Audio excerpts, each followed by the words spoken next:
All right. So, hello guys. This is Nicholas from MBB Media, and today we have someone very special on our channel.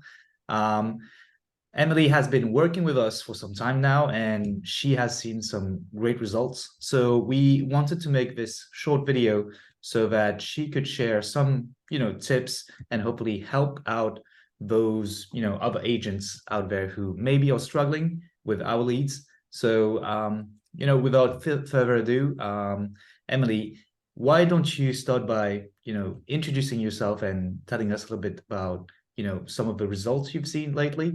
The floor is yours. Well, thanks for having me on, Nick, and I appreciate all the help that you guys have been providing. So my name is Emily. I have been in the insurance industry for going on 4 years now. My first 2 years, I was completely part-time, working about 1 day a week, and then the past year, I've been full-time. So yeah, I've been working with the program, I believe, for about 2, 3 months now. And really just wanted to kind of use it as a way to get more leads, just more people to talk to, get in front of more people. And so, I mean, the past 2 weeks, it's been great. Had about 17 applications I've written in the past 2 weeks. And really just the leads have been very open to me coming over. They've been quick to answer the phone and really haven't been getting a whole lot of pushback on, I don't remember filling it out or different things like that. So it's been a great experience so far. Perfect. Well, that's awesome. And most of the results are kudos to you. You're putting in the work, and we can't actually close the sales for you. So kudos on that.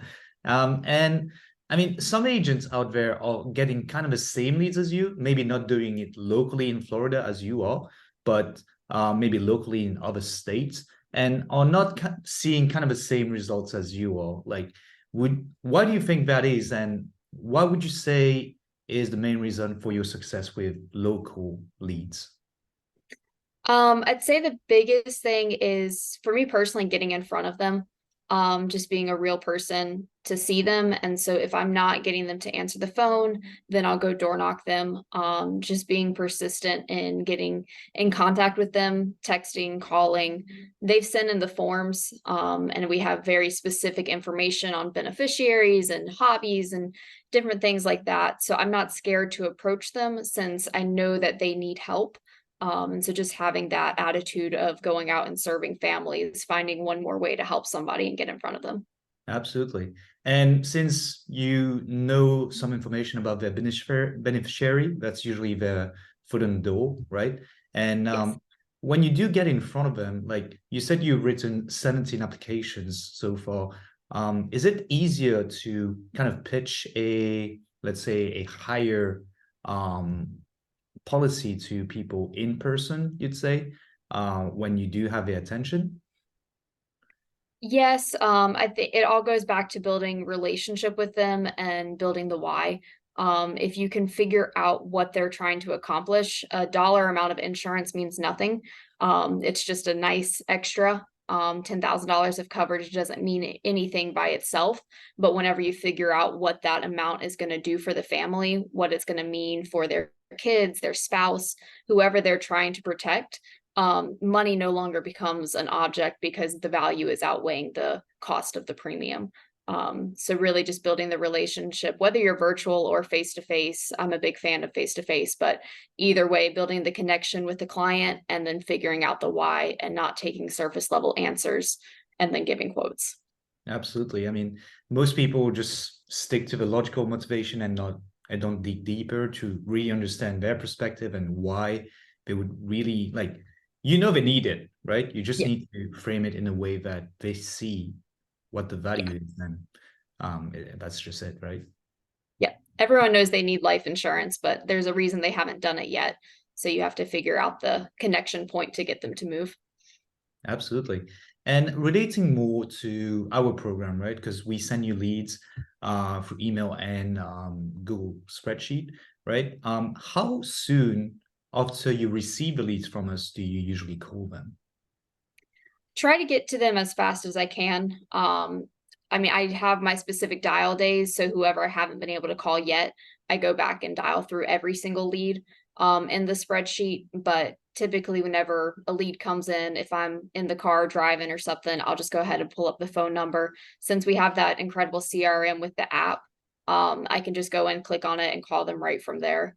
And so it makes it really easy to get in contact with them quickly. Perfect. And in terms of what you say when you do get them on the phone, like before you meet them face to face, are you using our script, or is there something else that you're using, maybe your personal script and all that?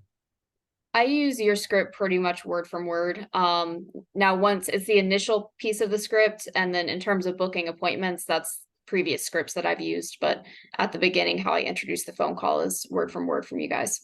Okay, perfect. And what would you say is like the most common objection that you hear when you're face to face with a client, and how do you personally overcome these objections Getting in front of them, or actually once I'm sitting with them. once you're sitting with them? Um, Typically it's once you figure out the why, there's not much of an objection. I get objections if I haven't done a good enough job of identifying the reason behind it. So sometimes there's a child that they need to talk to, think about it, different things like that. But honestly, I don't get that too often because I try to dig into the value of why they're doing this before presenting quotes. So it's not really a logical decision like we talked about. Absolutely. You sound like a master of sales so far. It's great. Um, Been getting a lot of good training. Good, awesome. So final question. Emily, I'd like to ask you about your thoughts on our program, and what would you say to anyone out there who might be considering it but is on the fence? I would definitely say it's very hands-on, which I love. Y'all don't just send out leads and then just that's it. There's constant communication, the weekly calls that we do, very responsive to emails. So if there ever is an issue, you're quick to fix it. So I was kind of a leap of faith for me. I had been researching for it a while, but just never pulled the trigger on it. But I have been very happy with the program. Leads have been coming in quickly and consistently, and the people have been very responsive. So it's worth a shot. They're very easy to work with, and I think it will help excel your business. Thank you, thank you. Making me humble right now, but thank you. The team are very happy to hear that as well. But thank you, Emily. I mean, I really appreciate you taking the time to speak with me about this and sharing, your experiences with us today. So I'll speak to you on our call as usual. But take care and thank you. Thank you. All right.